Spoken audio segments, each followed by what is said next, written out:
إن الحمد لله نحمده ونستعينه ونستغفره ونعوذ بالله من شرور أنفسنا ومن سيئات أعمالنا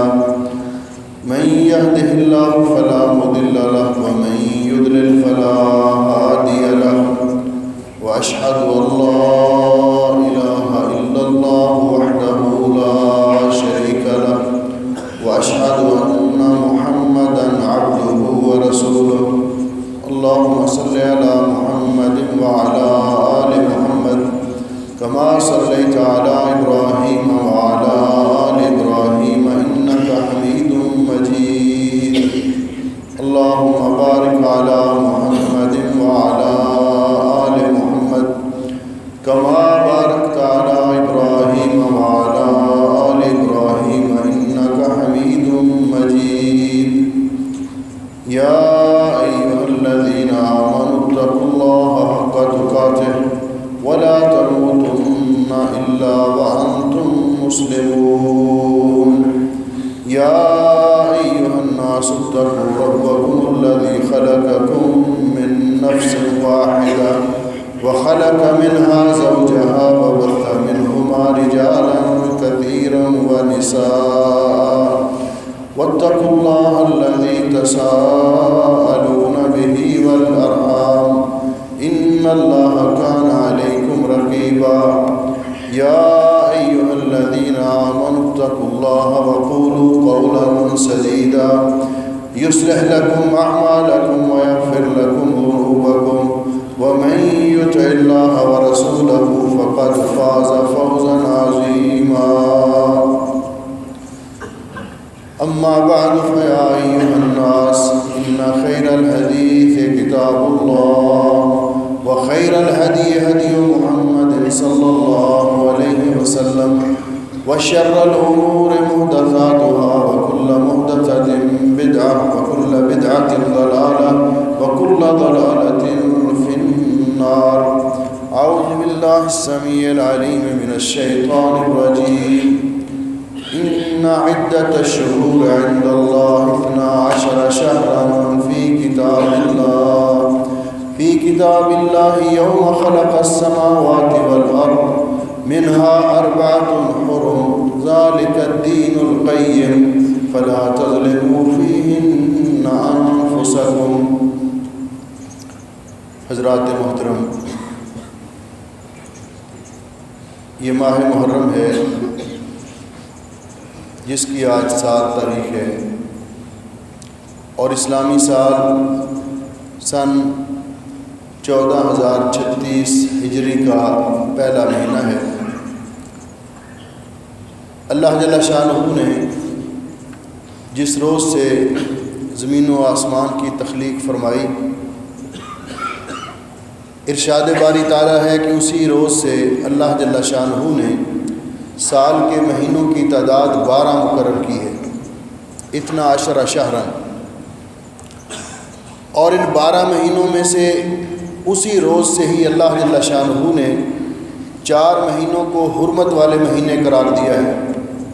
رسول اکرم صلی اللہ علیہ وسلم کا ارشاد گرامی ہے، حضرت ابوبکر رضی اللہ تعالیٰ عنہ سے روایت ہے کہ رسول اکرم صلی اللہ علیہ وسلم نے فرمایا السنۃ 12 شہرا، سال 12 مہینوں کا ہوتا ہے، منہا 4 حرم، جن میں سے 4 مہینے حرمت والے ہیں، 3 متوالیات، ان حرمت والے مہینوں میں سے 3 مہینے مسلسل ہیں، ذوالقعدہ و ذوالحجہ والمحرم، اور ایک مہینہ الگ ہے ورجب مضر بین جمادہ و شعبان. آپ نے فرمایا اور چوتھا مہینہ وہ رجب کا مہینہ ہے. گویا کہ 4 مہینے حرمت والے مہینے ہیں، ذوالقعدہ، ذوالحج اور محرم اور رجب. اللہ جل شانہ نے ان مہینوں کا تذکرہ کرتے ہوئے فرمایا کہ فلا تظلموا فیہن انفسکم، ان مہینوں میں اپنی جانوں پہ ظلم نہ کرو. حرمت والے مہینوں سے مراد کیا ہے اور ان مہینوں کے احکام کیا ہیں؟ اسلام کے ابتدائی دور میں اور اسی طرح زمانہ جاہلیت میں بھی ان مہینوں کے اندر لڑائی کرنا، قتال کرنا، جنگ و جدال کرنا حرام تھا۔ مشرکین مکہ بھی اسلام سے پہلے اسی نظریے کے قائل تھے، اور جس میں حکمت یہ سمجھی جاتی ہے کہ چونکہ یہ پہلے 3 مہینے حج کے مہینے ہیں، ذیقعدہ اور ذوالحج، اس میں لوگ حج کے لیے آتے ہیں اور فریضہ حج ادا کرتے ہیں، اور محرم واپسی کے لیے، واپس گھروں کی روانگی کے لیے، تاکہ حجاج کرام کے لیے حرم تک پہنچنا اور فریضہ حج ادا کرنے کے بعد اپنے گھروں تک جانا آسان ہو، ان کے لیے کوئی مشکل نہ ہو، اس لیے وہ تمام لوگ اس کا احترام کرتے تھے۔ اور اس کے علاوہ رجب کا مہینہ کہ لوگ اگر حج کے بعد عمرے کے لیے آنا چاہیں تو پھر بھی ان کے لیے وقت ملنا چاہیے جن میں ان کا سفر مامون ہو اور خطرات سے محفوظ ہو۔ لیکن آیات قتال کے ساتھ، جہاد کا حکم نازل ہونے کے ساتھ یہ قتال کی حرمت منسوخ ہو گئی، لیکن ان مہینوں کی تعظیم، ان مہینوں کا احترام اسی طرح باقی ہے۔ جیسا کہ حافظ ابن کثیر رحمۃ اللہ علیہ فرماتے ہیں کہ ان مہینوں میں حرمت سے مراد آج کل یہ ہے کہ انسان یہ بات اپنے ذہن میں رکھے کہ ان مہینوں کے اندر جس طرح نیکی کرنے کا اجر و ثواب زیادہ ہوتا ہے، اسی طرح گناہوں کی سزا بھی زیادہ ہے۔ ان مہینوں کے اندر انسان نیکی کی طرف رغبت کرے اور گناہوں سے بچنے کی کوشش کرے، اور یہی قول حضرت قتادہ رحمہ اللہ کا ہے جو مشہور تابعی ہیں۔ تو گویا کہ حرمت والے مہینوں کے اندر انسان کو گناہوں سے پہلے کی نسبت زیادہ بچنا چاہیے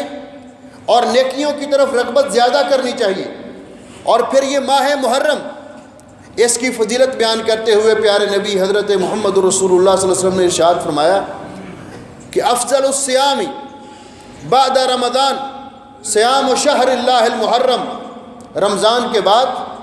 سب سے زیادہ عظمت والے اور فضیلت والے روزے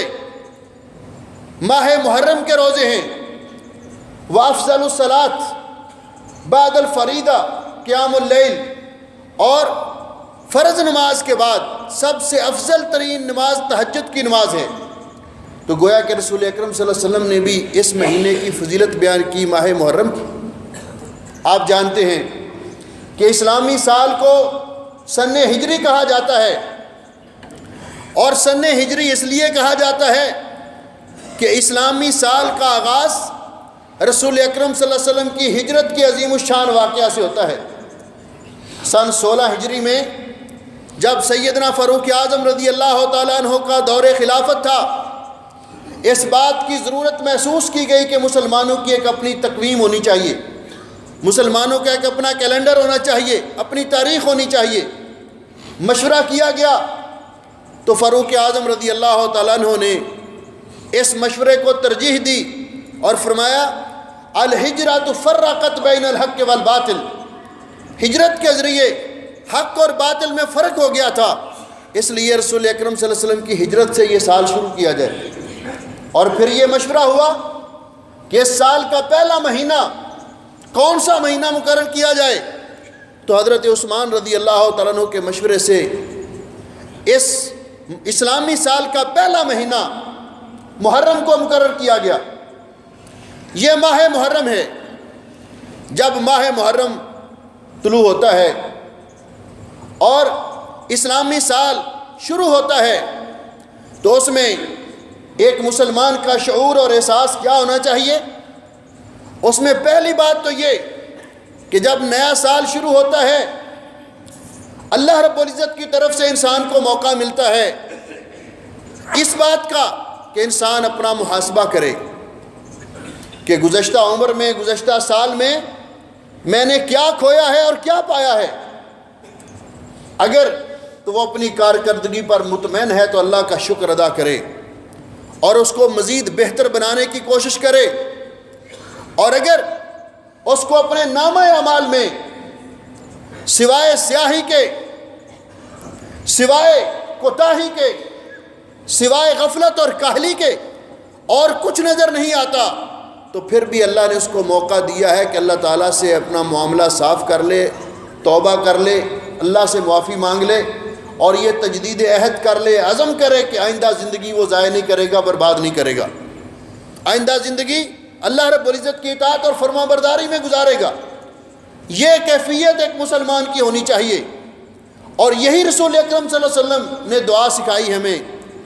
آپ دعا کیا کرتے تھے، اللہم اجعل الحیات زیادۃ لی فی کل خیر والموت راحۃ لی من کل شر، اے اللہ میری زندگی کو نیکیوں میں اضافے کا باعث بنا اور میری موت کو میرے لیے، ہر مسلمان کی دعا ہونی چاہیے، فتنوں اور شر سے بچنے کا ذریعہ بنا۔ تو ماہ محرم کے اندر ایک تو نئے سال میں انسان کو یہ تجدید عہد کرنا چاہیے، یہ عزم کرنا چاہیے، اور دوسرا ہمیشہ انسان کو اپنے نفس کا محاسبہ کرتے رہنا چاہیے۔ انسان خطا کار ہے، اس سے غلطیاں ہوتی ہیں، گناہ ہوتے ہیں، لیکن ہمارا رب ارحم الراحمین ہے، وہ غفور الرحیم ہے، وہ غفار ہے۔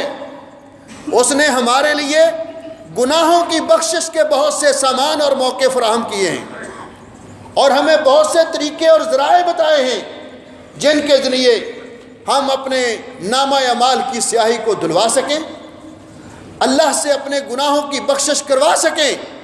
اور اللہ تعالیٰ کے انعام کے حقدار بن سکیں۔ اللہ جل شانہ نے قرآن پاک میں ایک جامع اصول بیان کیا، اور یہ اصول ہر مسلمان کے ذہن میں ہمیشہ رہنا چاہیے۔ اللہ جل شانہ فرماتے ہیں، وَأَقِمِ الصَّلَاةَ طَرَفَيِ النَّهَارِ وَزُلَفًا مِّنَ اللَّيْلِ إِنَّ الْحَسَنَاتِ يُذْهِبْنَ السَّيِّئَاتِ إِنَّ الْحَسَنَاتِ يُذْهِبْنَ السَّيِّئَاتِ ذَلِكَ ذِكْرَىٰ لِلذَّاكِرِينَ۔ نصیحت حاصل کرنے والوں کے لیے، سبق حاصل کرنے والوں کے لیے بہترین اصول ہے اور قاعدہ ہے۔ کیا قاعدہ ہے؟ ان اقم الصلاۃ طرفی النہار وزلفا من اللیل، دن کے اطراف میں، نمازوں کے اوقات میں نماز قائم کیجئے، اور پھر رات کی تاریکی میں اٹھ کر بھی اللہ کی بارگاہ میں حاضری دیجئے۔ ان الحسنات یذہبن السیئات، نیکیاں گناہوں کو مٹا دیتی ہیں۔ انسان سے غلطی ہو جاتی ہے، انسان سے کوتاہی ہو جاتی ہے، وہ جس قدر زیادہ نیکیاں کرے اللہ رب العزت اس کے گناہوں کو مٹا دیتا ہے۔ ان الحسنات یذہبن السیئات، رسول اکرم صلی اللہ علیہ وسلم نے فرمایا وَأَتْبِعِ السَّیِّئَةَ الْحَسَنَةَ، اگر گناہ ہو جائے، غلطی ہو جائے تو اس کے بعد نیکیاں کرو، گناہ ہو جائیں، غلطیاں ہو جائیں تو اس کے بعد نیکیاں کرو، تمحوہا، آپ کی وہ نیکیاں گناہوں کو مٹا دیں گی۔ اور دوسری روایت میں رسول اکرم صلی اللہ علیہ وسلم نے فرمایا وَإِذَا عَمِلْتَ خَطِيَّةً فَأَحْدِثْ عِنْدَهَا تَوْبَةً، جب بھی کبھی غلطی ہو جائے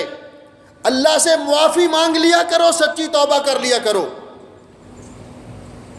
العلانیۃ بالعلانیہ والسر بالسر، خفیہ گناہ، پوشیدہ گناہ تنہائی میں کرو تو تنہائی میں توبہ مانگو، توبہ کرو، اور اگر لوگوں کے سامنے ہو جائیں تو سامنے استغفار کرو، لیکن گناہ ہو جانے کے بعد استغفار کو نہ بھولو۔ غلطی ہو جاتی ہے انسان سے،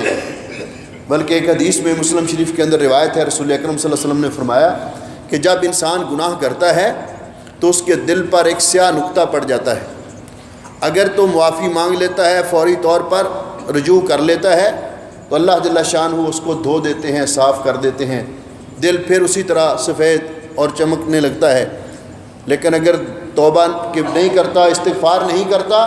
تو پھر ایک اور نقطہ پڑ جاتا ہے۔ مسلسل گناہوں کی وجہ سے، توبہ نہ کرنے کی وجہ سے، توبہ کے بارے میں ٹال مٹول کرنے کی وجہ سے گناہوں کی سیاہی اور زنگ اس طرح دل پر چڑھ جاتا ہے کہ پورا دل گناہوں کی سیاہی کی لپیٹ میں آ جاتا ہے۔ پھر آپ نے قرآن پاک کی آیت مبارکہ تلاوت کی، کلا بل ران علی قلوبہم، کہ ان کے دلوں پر گناہوں کا زنگ چڑھ جاتا ہے، طے چڑھ جاتی ہے۔ اور یہ بڑا خطرناک ہے جب گناہوں کی وجہ سے، اللہ کی نافرمانیوں کی وجہ سے دل مردہ ہو جائے تو پھر انسان کے اندر یہ صلاحیت باقی نہیں رہتی کہ وہ حق و باطل میں تمیز کر سکے، وہ اچھائی اور برائی میں فرق کر سکے، وہ ظلم اور انصاف کے اندر امتیاز کر سکے، یہ انسان کے اندر یہ صلاحیت چھن جاتی ہے کیونکہ دل مردہ ہو جاتا ہے، اور یہ دل ہے انسان کا جو یہ فرق کرتا ہے، پرکھ کرتا ہے کہ نیکی کیا ہے اور گناہ کیا ہے۔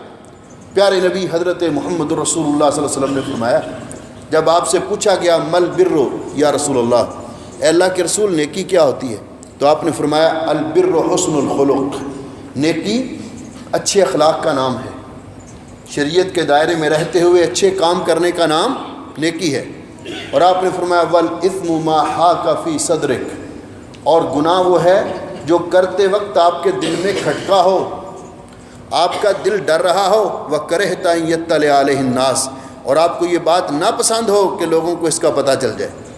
آپ ڈر رہے ہو کہ کہیں میری اس حرکت کا لوگوں کو پتہ نہ چل جائے، تو سمجھ لو کہ وہ گناہ ہے۔ اور جو کرنے کے ساتھ دل مطمئن ہو، انسان کے دل کو اطمینان اور راحت نصیب ہو، سمجھ لو کہ وہ نیکی ہے۔ تو رسول اکرم صلی اللہ علیہ وسلم نے یہ ضابطہ بیان کر دیا۔ تو اس مہینے کے اندر ہمیں اس بات کا بھی جائزہ لینا چاہیے، اپنا محاسبہ کرنا چاہیے، اور اپنے دلوں کو بھی ٹٹولنا چاہیے کہ کہیں ہمارے دل گناہوں کی سیاہی کی لپیٹ میں تو نہیں آ چکے، کہیں ہم غفلت کا شکار تو نہیں ہیں۔ رسول اکرم صلی اللہ علیہ وسلم نے فرمایا کہ ان هذه القلوب تصدع كما يصدع الحديد بالماء، یہ انسان کے دل ان کو زنگ لگ جاتے ہیں گناہوں کی وجہ سے، جس طرح لوہے کو پانی کے اندر زنگ لگ جاتا ہے۔ تو صحابہ اکرام نے رسول اکرم صلی اللہ علیہ وسلم سے پوچھا وما جلاؤها یا رسول اللہ، اے اللہ کے رسول پھر یہ زنگ اترتا کیسے ہے، دلوں کو کلی کیسے ہوتی ہے، یہ سیاہی کیسے ختم ہوتی ہے؟ آپ نے دو نسخے بتائے، دو چیزیں بتلائیں۔ فرمایا جلاؤها تلاوت القرآن و کثرت ذکر الموت، قرآن پاک کی کثرت کے ساتھ تلاوت کرنا اور موت کو ہر وقت یاد رکھنا، یہ انسان کو گناہوں سے بچا لیتا ہے، انسان کے دل سے گناہوں کی سیاہی کو دھلا دیتا ہے۔ اس لیے انسان کو کوشش کرنی چاہیے کہ ایسے اعمال کرے جس کے ساتھ انسان کے نامہ اعمال کی سیاہی دھل جائے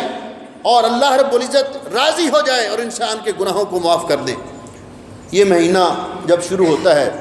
تو بہت ساری یادیں لے کر آتا ہے تاریخ کے اندر، اور حقیقت یہ ہے کہ مسلمانوں کی تاریخ اور ہمارے اسلاف کی تاریخ وہ تابندہ اور درخشندہ تاریخ ہے کہ جس نے پوری دنیا میں تاریخ عالم کو ایک ایسی رونق بخش دی ہے، اور ہمارے اسلاف نے اپنا پاکیزہ خون کا غازہ پھیر کر تاریخ کے چہرے کو ضیاء بخشی ہے۔ آپ تاریخ عالم کا مطالعہ کر کے دیکھیں، یہ مہینہ شروع ہوا محرم کا، یکم محرم کو اس کائنات کے اس عظیم الشان انسان ان کی شہادت کا واقعہ پیش آیا جنہیں مراد پیغمبر کہا جاتا ہے، جنہیں مراد پیغمبر کہا جاتا ہے، جن کو رسول اللہ صلی اللہ علیہ وسلم نے اللہ سے مانگ کر لیا، دعا کی اللہم اعز الاسلام باحب الرجلین الیک، عمر بن الخطاب ام عمرو بن ہشام، اللہ اسلام کو تقویت عطا فرما، اسلام کی تائید اور نصرت کر، دو بندوں میں سے جو بھی تجھے زیادہ محبوب ہے۔ اور یہ دونوں اس دور کے اندر مکے کی معروف شخصیات تھیں، یا عمر ابن خطاب دے دے یا اس کا ماموں عمر ابن ہشام دے دے، تو اللہ جل شانہ نے عمر ابن خطاب کو چن لیا۔ اور یہ وہ عظیم شخصیت کہ جن کے بارے میں رسول اکرم صلی اللہ علیہ وسلم نے فرمایا کہ پہلی امتوں کے اندر محدث ہوتے تھے، ملہم ہوتے تھے، جن کو اللہ تعالیٰ کی طرف سے الہام ہوتا تھا، اگر میری امت کے اندر کوئی ہے تو عمر ابن خطاب ہے۔ اور آپ نے فرمایا لو کان بعدی نبی لکان عمر، اگر مجھ پر نبوت کا سلسلہ ختم ہو گیا، ہمارے پیارے نبی سید الانبیاء حضرت محمد رسول اللہ صلی اللہ علیہ وسلم خاتم النبیین ہیں، آپ کے بعد کوئی نبی اور رسول نہیں آئے گا۔ اور آپ نے فرمایا اگر میرے بعد نبوت کا سلسلہ جاری رہتا، کسی کو اللہ نبی بناتا تو عمر ابن خطاب ہوتے۔ اس سال کے شروع میں ان کی شہادت کا عظیم واقعہ پیش آیا یکم محرم کو. اور پھر اس سے پچھلے مہینے میں چلے جائیں، ذوالحج کا مہینہ. ذوالحج کے مہینے کے اندر کائنات کی وہ شخصیت، ان کی شہادت کا المناک واقعہ پیش آیا. شہادت بہت اونچا مقام ہے، اللہ رب العزت اپنے پیاروں کو نصیب کرتا ہے، لیکن ان لوگوں کی شہادت سے جہاں ان کے درجات بلند ہوئے وہاں امت اسلامیہ کو بہت بڑا خسارہ بھی لاحق ہوا. لیکن ہوتا وہی ہے جو اللہ کو منظور ہوتا ہے. یہ کون شخصیت ہیں؟ رشتے میں رسول اکرم صلی اللہ علیہ وسلم کے بھانجے ہیں، رشتے میں رسول اکرم صلی اللہ علیہ وسلم کے بھانجے ہیں، آپ کی پھوپھی زاد بہن کی بیٹی کے بیٹے. اور کائنات کے اندر اس شخصیت کو اللہ نے وہ اعزاز بخشا ہے جو کسی نبی کے امتی کو نہیں ملا جب سے اللہ رب العزت نے دنیا پیدا کی ہے. اور قیامت تک یہ اعزاز کسی کو نہیں ملے گا کہ ایک نبی کی 2 بیٹیاں جس کے نکاح میں یکے بعد دیگرے آئی ہوں. ایک نبی کی 2 بیٹیاں. اور یہ کون ہیں؟ یہ وہ ذوالنورین ہیں، عثمان ابن عفان، کہ جن کو رسول اکرم صلی اللہ علیہ وسلم نے کئی موقع پر نام لے لے کر جنت کی بشارت دی. آخری وقت ہے، بلوائیوں نے محاصرہ کیا، اسلام کے خلاف سازشیں کرنے والوں نے گھر کا محاصرہ کیا، اور آخری دن ہے، قرآن پاک کی تلاوت کر رہے ہیں، روزے سے ہیں، اونگ آتی ہے، نیند طاری ہوتی ہے، خواب دیکھتے ہیں. رسول اکرم صلی اللہ علیہ وسلم کو خواب میں آپ کی زیارت ہوتی ہے، حضرت عثمان کو. تو نبی علیہ الصلوۃ والسلام فرماتے ہیں عثمان آج روزہ ہمارے پاس آ کے افطار کرنا. عصر کے بعد کا وقت ہے، یہ جامع قرآن، حافظ قرآن، قرآن کی تلاوت کر رہا ہے، بلوائیوں نے گھر میں گھس کر شہید کیا. اتنی مظلومانہ شہادت امام مظلوم سیدنا عثمان غنی رضی اللہ تعالیٰ عنہ کی، لیکن انہوں نے مدینے میں فساد نہیں ہونے دیا. صحابہ کرام کو منع کر دیا کہ مدینے میں کچھ تو خون نہیں ہونا چاہیے. اور میں کہتا ہوں کہ یہ اعزاز بھی اللہ رب العزت نے ان کو بخشا. دنیا میں شہادت کا مقام بہت اونچا، بہت لوگوں کو اللہ نے اس مرتبے سے نوازا، لیکن کسی کی شہادت کے وقت کسی کا خون کسی سرزمین میں گرا، کسی کا خون مسجد کے محراب میں گرا، لیکن ان کا خون گرا تو کہاں پہ؟ قرآن کے اوراق میں. قرآن پاک کی آیات فَسَيَكْفِيكَهُمُ اللَّهُ. یہ عظیم المناک شہادت کا واقعہ بھی اسلامی تاریخ کا حصہ اور اسلامی تاریخ کا درخشندہ باب ہے. اور اس سے پیچھے چلے جائیے، شوال کا مہینہ ہے. شوال کے مہینے میں میدان احد کی طرف ذرا نظر دوڑائیے. 70 مسلمان، 70 صحابہ کرام جامع شہادت نوش کرتے ہیں، اور ان میں ایک رسول اکرم صلی اللہ علیہ وسلم کے پیارے چچا بھی ہیں. آپ کے چچا بھی ہیں، رضائی بھائی بھی ہیں، بچپن کے دوست بھی ہیں. رسول اکرم صلی اللہ علیہ وسلم کو ان کی شہادت پر جتنا صدمہ ہوا، رسول اکرم صلی اللہ علیہ وسلم ان کی ناش مبارک کے پاس گئے، دیکھا ناک کٹی ہوئی، کان کٹے ہوئے، کلیجہ نکال کر چبایا گیا ہے. آنکھوں سے آنسو آ گئے اور فوراً فرمایا میرا چچا سید الشہداء ہے، میرا چچا حمزہ سید الشہداء ہے.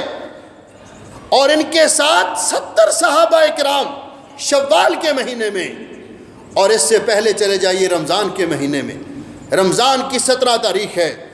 سن 40 ہجری کو حسنین کریمین، جنت کے نوجوانوں کے سردار اور عالم اسلام کی وہ عظیم شخصیت جن کے بارے میں رسول اکرم صلی اللہ علیہ وسلم نے فرمایا تھا خیبر کے موقع پر کہ کل میں اس آدمی کے ہاتھ میں جھنڈا دوں گا جو اللہ سے محبت کرتا ہے اور اللہ کے رسول سے محبت کرتا ہے، اور اللہ اور اللہ کے رسول اس سے محبت کرتے ہیں، اور اللہ تعالیٰ ان کے ہاتھوں فتح نصیب کرے گا. اگلا دن ہوا، صبح ہوئی، بلایا، علی کہاں ہے؟ حضرت جی علی کی آنکھیں خراب ہیں۔ فرمایا بلاؤ ان کو۔ بلایا، اپنا لعاب مبارک ان کی آنکھوں کو لگایا، اللہ نے فوراً شفا دے دی، اور پھر جھنڈا دیا ان کو، اور اللہ نے ان کے ہاتھوں خیبر فتح کروایا۔ وہ فاتح خیبر، حسنین کریمین کے بابا، رسول اکرم صلی اللہ علیہ وسلم کے چچیرے بھائی، مسلمانوں کے چوتھے خلیفہ راشد حضرت علی المرتضیٰ رضی اللہ تعالیٰ عنہ فجر کی نماز کے لیے گھر سے نکلے، قاتل چھپا ہوا تھا دروازے کے پیچھے، علم غیب صرف اللہ کو۔ باہر نکلے، نماز پڑھانے کے لیے جا رہے تھے، اس نے حملہ کر کے شہید کر دیا۔ یہ رمضان کے اندر علی ھذا القیاس ہماری تو ساری تاریخ شہادتوں کی داستان ہے، اور ان پاک باز لوگوں نے اسلامی تاریخ کے اوراق کو رونق بخشی ہے اور زینت بخشی ہے۔ کیوں؟ کہ انہوں نے ہمیں یہ درس دیا کہ جس بات کو حق سمجھا، جس بات کو حق سمجھا، اس کے لیے کسی قسم کی قربانی سے دریغ نہیں کیا۔ یہ مسلمانوں کی تاریخ ہے۔ اور اسی طرح اس ماہ محرم کی 10 تاریخ کو رسول اکرم صلی اللہ علیہ وسلم کی وفات کے بعد کتنے سال بعد؟ 50 سال بعد کربلا کے میدان میں سن 61 ہجری میں، 60 اور 1 61 ہجری میں تاریخ اسلام کا وہ المناک واقعہ اور حادثہ پیش آیا، جس میں رسول اکرم صلی اللہ علیہ وسلم کے وہ نواسے، اللہ اکبر، جن کے ساتھ رسول اکرم صلی اللہ علیہ وسلم کو اتنا پیار تھا کہ آپ فرمایا کرتے یہ میرے بیٹے ہیں۔ ایک دن ایک کندھے پہ سیدنا حضرت حسن کو بٹھایا،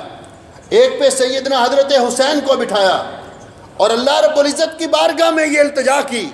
اللہم انی احبہما، اللہ یہ مجھے بہت پیارے ہیں، فاحبہما، اللہ تو بھی ان سے پیار کر، اور فرمایا انی احبہما، میں ان سے محبت کرتا ہوں،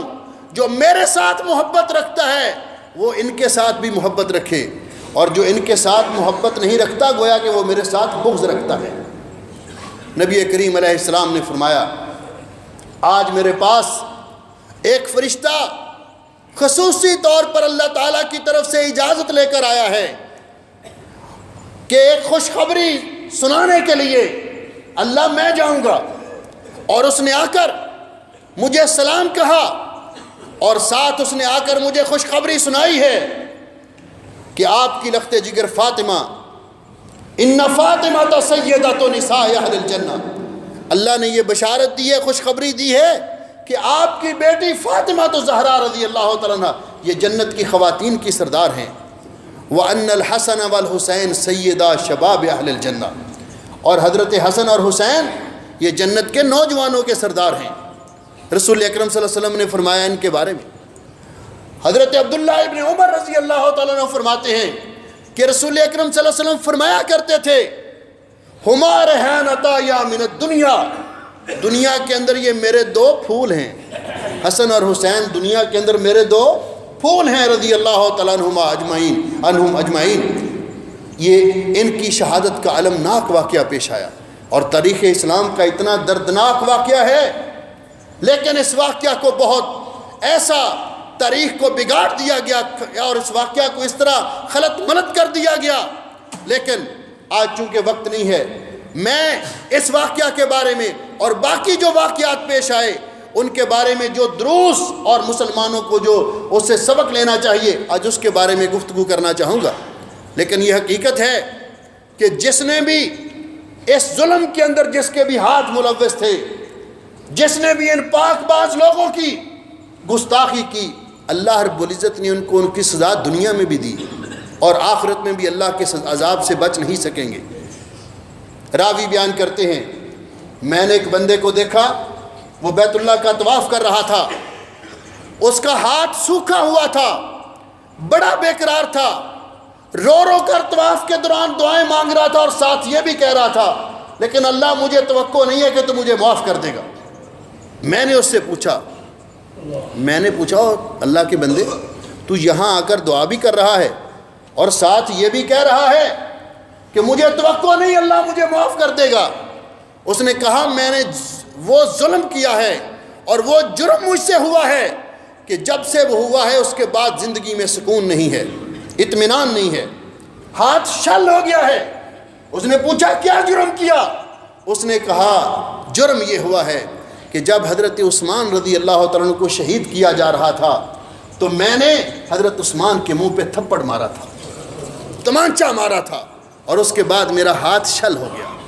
اور زندگی سے سکون ختم ہو گیا، اور میں مایوس ہو گیا کہ مجھے کبھی بھی اب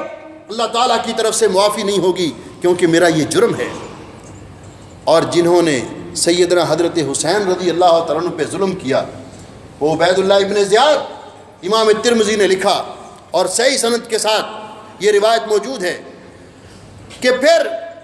ابن زیاد کو بھی اسی طرح قتل کیا گیا۔ جب حضرت حسین رضی اللہ تعالیٰ عنہ کو شہید کر کے ان کا سر مبارک لایا گیا، مسجد کے صحن میں رکھا گیا، تو اس ظالم نے چھڑی لگائی ان کے ہونٹوں پر اور کہا کتنے خوبصورت ہونٹ ہیں، کتنا خوبصورت چہرہ ہے۔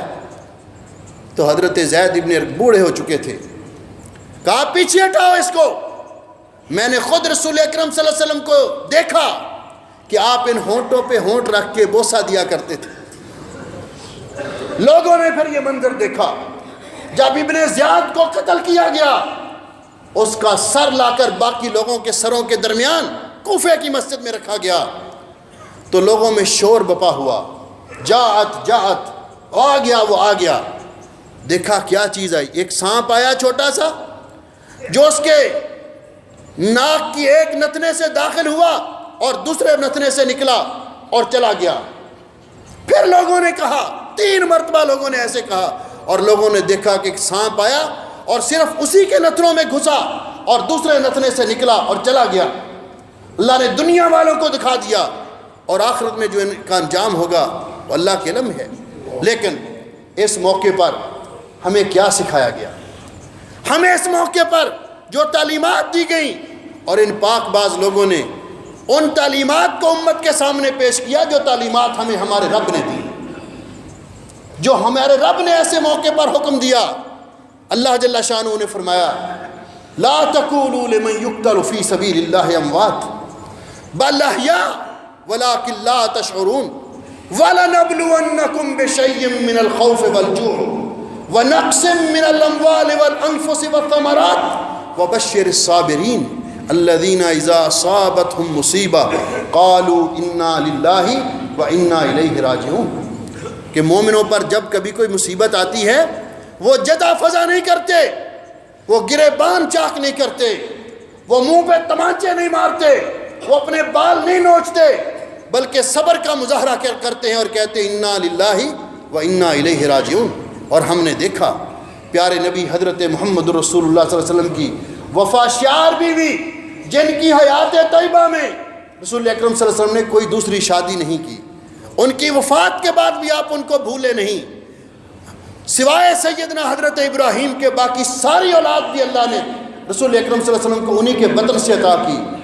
اس وفاشیار بیوی کی وفات کے بعد بھی رسول اکرم صلی اللہ علیہ وسلم نے صبر کا مظاہرہ کیا۔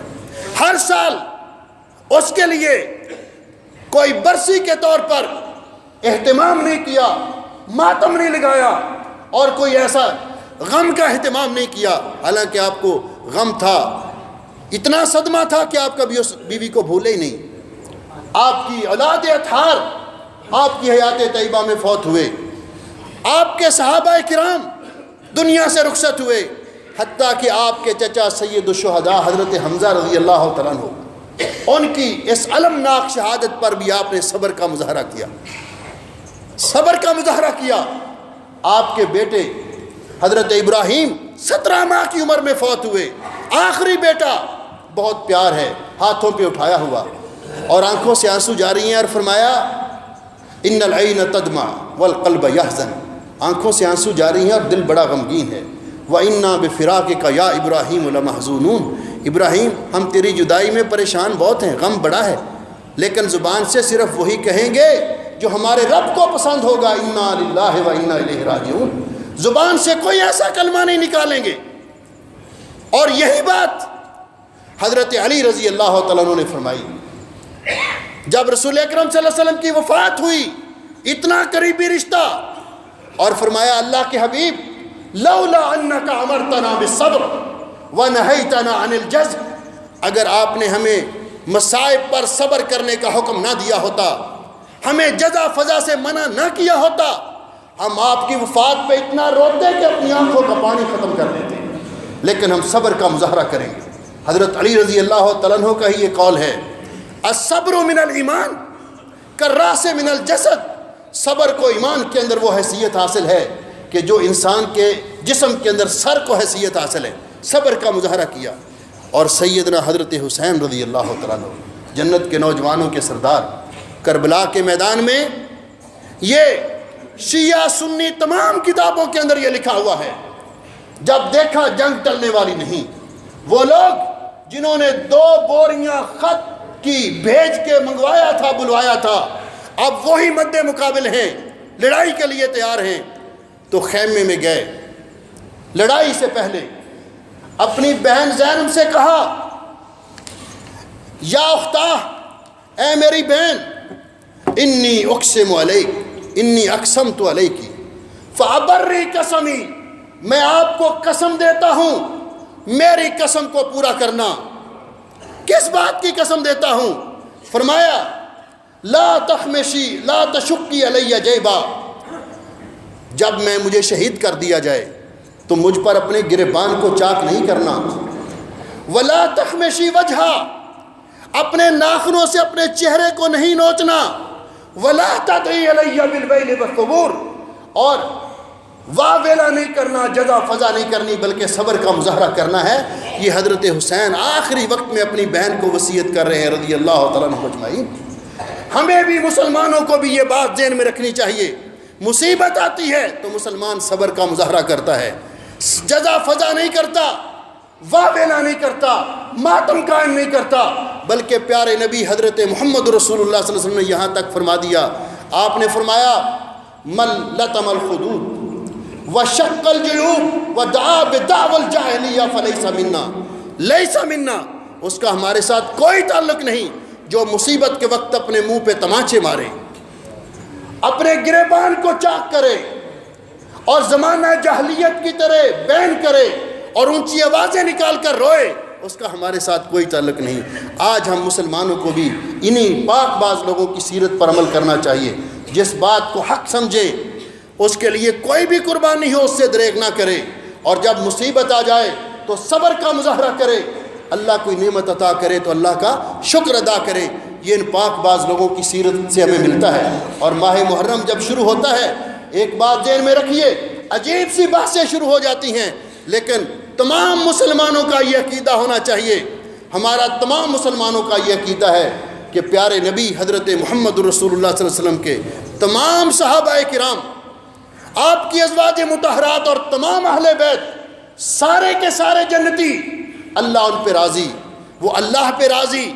ان کے بارے میں ہمارے سینے میں کسی قسم کی میل اور کچیل نہیں آنی چاہیے، پروپیگنڈا سن کے ان کے بارے میں اپنا کبھی ذہن خراب نہیں کرنا چاہیے، کیونکہ اللہ رب العزت نے قرآن پاک میں مسلمانوں کی 3 ہی قسمیں بیان کی ہیں، اہل ایمان کی 3 ہی قسمیں بیان کی ہیں، یا مہاجرین، یا انصار، اور تیسری قسم والذین جاؤوا من بعدہم، جو ان کے بعد آئیں گے، دونوں کے بعد آئیں گے، اور ان کی خصلت کیا ہوگی؟ یقولون ربنا اغفر لنا ولاخواننا الذین سبقونا بالایمان، وہ اللہ سے دعا کریں گے اللہ ہمیں بھی بخش دے اور ہم سے پہلے جو مسلمان ایمان کی حالت میں گزر گئے ان کو بھی بخش دے، ولا تجعل فی قلوبنا غلا للذین آمنوا، اور ایمان والوں کے بارے میں ہمارے سینے میں کوئی میل کچیل باقی نہ رکھ۔ یہ خصلت ہے، اور یہ ہر مسلمان کا طریقہ ہونا چاہیے۔ جب اللہ رب العزت علام الغیوب ہے، جانتا تھا کیا ہوگا، اللہ نے باوجود اس کے کہ ان کے درمیان اختلاف ہوں گے، یہ علم رکھنے کے باوجود ان کے درمیان شکر رنجیاں ہوں گی، ان کے درمیان آپس میں جنگیں ہوں گی، سب کچھ کے باوجود اللہ نے فرمایا میں ان پہ راضی، وہ مجھ پہ راضی، میں نے جنت ان کو عطا کر دی ہوئی ہے۔ تو پھر ہم کون ہوتے ہیں ان پر تنقید کرنے والے اور ان کے بارے میں بحث کرنے والے؟ اللہ جل شانہ ہمیں ان پاک باز لوگوں کی سیرت پر عمل کرنے کی توفیق بخشے، اور ان کے ساتھ سچی محبت عطا کرے اور ان کے نقش قدم پہ چل کے زندگی بسر کرنے کی توفیق بخشے۔ اقول قولی ھذا استغفر اللہ لی ولکم ولسائر المسلمین من کل ذنب۔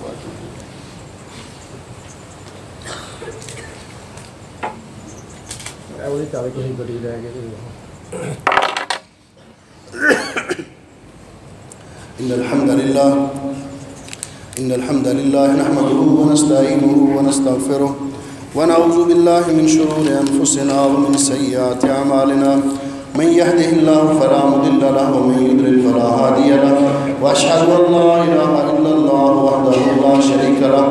وأشهد أن محمدا عبده ورسوله أما بعد۔ محترم بھائیو اور بہنوں،